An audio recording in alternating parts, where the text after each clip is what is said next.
প্রিয় দর্শক বিন্দু, গীতা বিশ্বাস 360 চ্যানেল থেকে সবাইকে স্বাগত। এই যে দেখুন, পেঁপে কাটা আছে, পেঁপের সঙ্গে হলুদ আর লবণ দেওয়া আছে। এই যে দেখুন, এমন করে মাখিয়ে রাখতে হবে। তাহলে কি হবে, এতে একটা অ্যাসিড আছে প্রচণ্ড, দেখবেন হাত একদম পরিষ্কার হয়ে যায় অ্যাসিড। আর লবণ দিলে এটা একটু নরম হয়ে যাবে, সুন্দর হবে। দেখুন কি সুন্দর, নরমও হয়ে যাবে।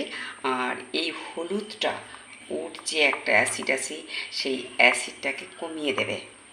তাহলে কি হবে, আমরা যারা পেপটিক আলসারে ভুগছি বা স্টোমাকে আলসার আছে, হ্যাঁ, তারা কিন্তু পেঁপেটা খাবেন না, তার কারণ ক্ষতি করে। আর যে মায়েরা প্রেগন্যান্সি আছেন তারাও খাবেন না, ক্ষতি করে।